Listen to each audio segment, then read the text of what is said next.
All right, let's get into another video. I'm a big advocate for buying a used car, owning the car. I'm not an advocate for car payments.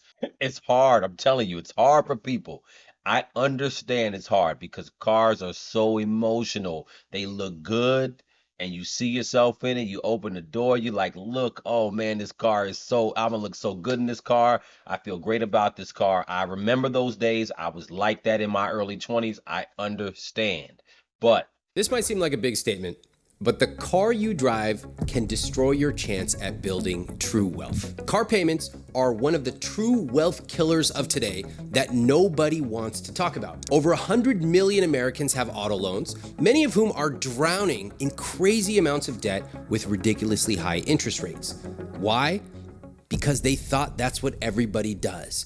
They buy an expensive car because it feels good, so they can impress people, and that's what they saw their parents doing. you know how most people buy a car? Most people buy a car with emotions.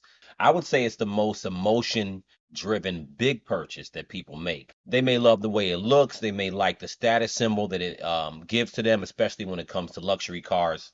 And I think when people go to buy cars, it's really just about how they're going to feel. The dealership can literally make your monthly payment lower or higher simply by changing the terms of your loan. Like your monthly payment can be stretched to turn a $35,000 car into a $45,000 or $50,000 car. Let me show you how this works. According to Cox Automotive, the average price of a new car is around $47,000 in 2024. If you get a 36-month auto loan, most of you are getting a 60-month, but I'll just be generous. You're getting a 36-month auto loan, your monthly car payment would be about $1,450. If instead the dealership stretches your loan to 96 months, why? Because you say, I don't really want that high of a monthly payment. They go, how much do you want it to be? Why don't you just tell me? 96 months. Keep in mind, that's 8 years.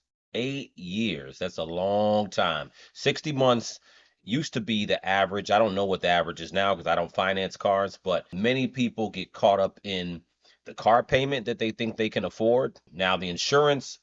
In New Jersey alone, the average insurance, this is average, is around $200 to $250. Maintenance is where people get destroyed. Some people's car notes are $800, $900.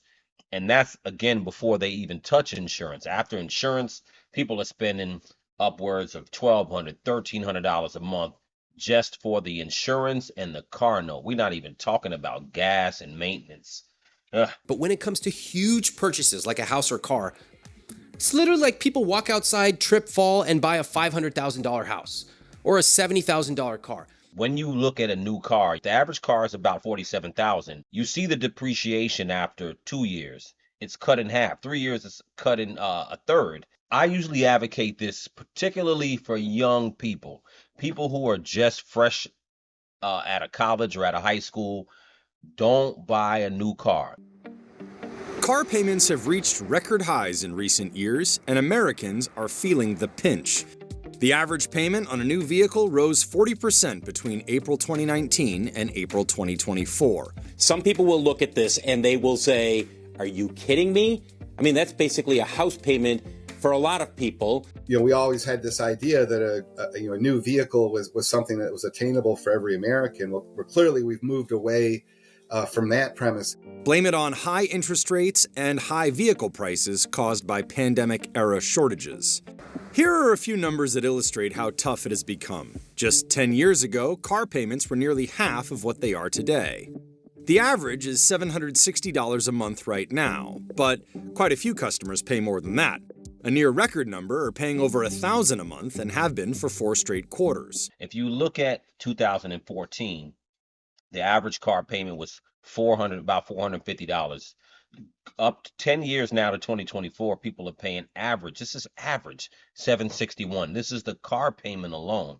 This is not including anything else. So once you add insurance and maintenance, well, let's just say insurance, just insurance and the car payment. The people are probably averaging around $1,000 a month. The idea of you're going to pay, $700-800 a month for the next 6 years. I mean, that's just, it just sounds crazy for a depreciating asset. It is almost like borderline disturbing how acclimated everyone has gotten to the idea that, you know what, I've got 700, I've got 1,000, I've got all these dollar figures that other people say, hey, that's my rent. Hey, that's my mortgage from 10 years ago.